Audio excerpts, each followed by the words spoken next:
the salary cap real or is the salary cap fake? We're going to talk about that in just a second. We're also going to talk about the Bobby Wagner situation with Peter King reporting that a 1-year, $11 million deal is likely what he's looking for. Already met with the Rams and the Ravens. So maybe the Cowboys have a shot at this if both of those two teams are turning that deal down. We're also going to talk about the La'el Collins thing and how his post-June 1 cut affects the Cowboys' decision-making and what Jerry Jones and Stephen Jones have the ability to do right now. And kind of tie all that into the draft, especially with Mike McCarthy also being focusing 100% of his energy on the team building trail, right? Maybe seeing the writing on the wall. So let's get to Bobby Wagner first before we get to the salary cap deal. 1 year, $11 million, right? No excuse for the Cowboys not to make that happen. And I'll explain why. First and foremost, there is no deadline for restructuring contracts in the NFL. So that $15 million that you see when you look at overthecap.com, as far as the Cowboys' current cap space, that's not finite. It's not set in stone. The Cowboys can restructure other deals similar to what they did with Dak Prescott and Zach Martin and create extra cap space, right? So they can always do that. That's in their back pocket if they so choose. The La'el Collins thing, we talked about that. His post-June 1 cut, the designation, right? They actually cut him a couple weeks ago. And you may be thinking, well, wait, it's not June right now. We're still in March. But every year you get two guys that you can post-June 1 designate so that you can spread that money. Basically the way that is, it's a loophole for teams to spread out cap hits over 2 seasons as opposed to just one. So the reason why that's important is that the Cowboys, that $10 million that they saved by post-June 1 designating La'el Collins and cutting him, that actually won't be reflected in their cap space and on these websites that track teams' free cap space until June 2nd, the day after, right? So post-June 1. So assuming the Cowboys don't go out and bring in a couple other free agents, which they absolutely should, and we're going to talk about that too, but assuming they don't, that leaves the Cowboys at about $25 million or so, right, in cap space, okay? Now, you take into account that, we'll just say to keep it an even number, $10 million has to be basically aligned or allotted to the incoming rookie class, okay? So that brings you right back to 15. But now that the rookies are taken care of, thanks to La'el Collins. So you still got $15 million, and what we talked about is in the back pocket to potentially go back and restructure other deals to create more space for this season, right? And I did want to say, thank Professor O on Twitter for this. He's a great follow if you guys are interested in checking him out.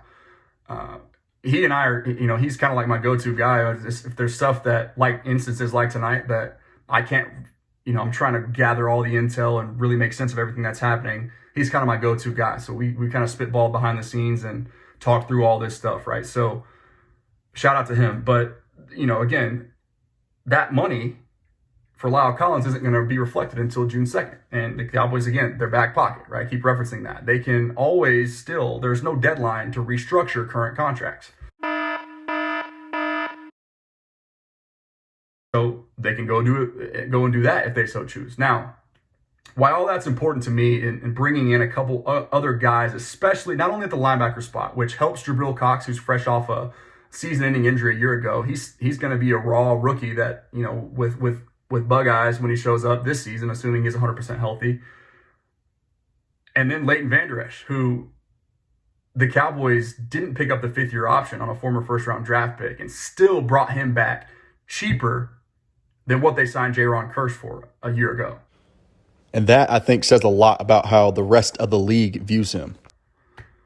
So even still, right, let's say that Bobby Wagner signs here for $11 million. That leaves the Cowboys with, hypothetically, for all the reasons we talked about, with about $4 million or so, roughly. Unless they want to go and restructure and create more. But there's recent history also to suggest that the Bobby Wagner thing shouldn't prevent you, because he's taken up too much of the current pie that's left, it shouldn't prevent you from signing him.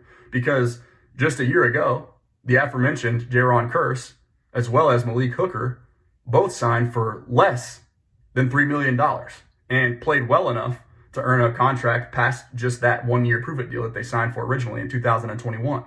So our pro scouting department has shown that they can identify guys, and working in conjunction with Mike McCarthy and Dan Quinn, right? They deserve credit too for evaluating pieces that fit and can help you.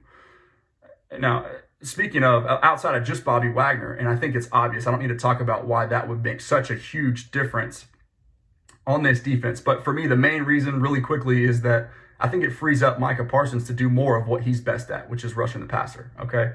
And then you also take into account that championship pedigree, the Super Bowl caliber, just the leader that he is, right? The leader of a defense and, future Hall of Famer, that presence leading a bunch of young guys on the defensive side of the ball, like, Chauncey Golston, Osa Digizua, Trayvon Diggs, even Malik Hooker, who's still fresh, Micah Parsons, Jabril Cox. I want that influence for this team. And I think, that kind of goes without being said. So now, other position of need, right? And again, we're going to talk about all this as far as how it affects the draft and then the salary cap and why it's really not real right now. The Cowboys could go out and sign J.C. Tretter, who would instantly, right now, today, be an upgrade over Tyler Biadasz at the center position. And then maybe you wouldn't feel so pigeonholed at 24 when you're in the war room on draft day, April 28th, and saying, oh my God, even though Kenyon Green's not the best player that we have on our board, we have to take him because, we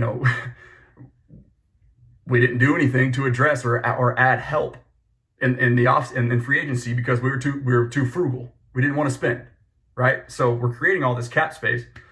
Let's go do something with it. That's kind of been my whole thing. So again, Eric Fisher is another name who the Colts signed fresh off of an Achilles injury. Colts are letting him walk.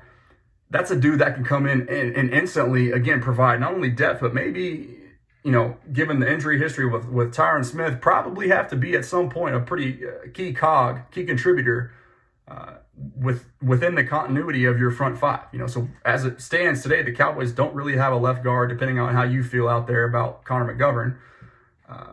And then Tyler Biadasz, again, like if you add a guy like J.C. Tretter, that's an instant boost. And then, they got Terrence Steele over on the right side, but we don't presently have that swing tackle. So bringing in guys like Bobby Wagner and maybe another depth piece or two, depending on the price tag of some of these guys, in free agency prior to April 28th, that's only going to help this team do what they do best and draft the best player available, just like they've done the past 2 years. Now, back to the salary cap thing.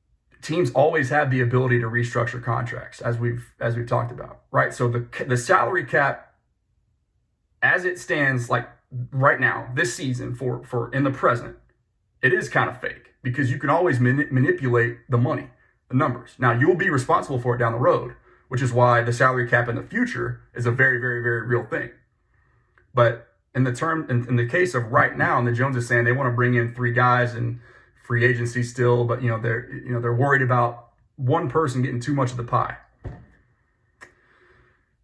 There's no excuse, So that's just kind of what's been on my mind. The last thing I wanted to talk about is Cowboys currently sit at 24. What's interesting with this coming draft and something that I'll be following very closely is 7 teams right now presently have 2 or more draft picks. So the last thing you want to do is be stuck and basically announcing to the entire league without addressing help at the offensive line spot. That's where you're going. That's who you're targeting and pinpointing at 24. A guy like Kenyon Green or maybe Tyler Linderbaum out of Iowa, the center.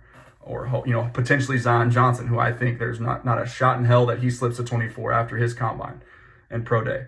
But again, with 7 teams having multiple first-round picks and that much more firepower to be able to wheel and deal, and maybe somebody like the Chiefs who have 2 first-round picks behind you and the Packers who have 2 first-round picks behind you coming in and sniping you and screwing you, for lack of a better term, jumping in front of you at 23 and taking Kenyon Green, Zion Johnson, whoever, right? So you don't want to be stuck in a spot to where other teams have more flexibility than you and more draft capital, more power to get in and get a guy that they know you've identified as a potential target, right? So that's just kind of the whole thing. There's 8 teams right now that don't have a first round pick. But I just thought all this stuff was interesting, No excuse not to go and get Bobby Wagner. The Lyle Collins money, this is just to kind of sum it all back up, right? Lyle Collins money doesn't actually get reflected on over the cap or whatever source that you want to use to track the current cap space, that won't be reflected until post June 1. So meaning June 2nd, the Cowboys will have actually $10 extra million. Now, again, we have to also go ahead and take into account that about $10 million roughly will be allocated to the incoming the rookie draft class. So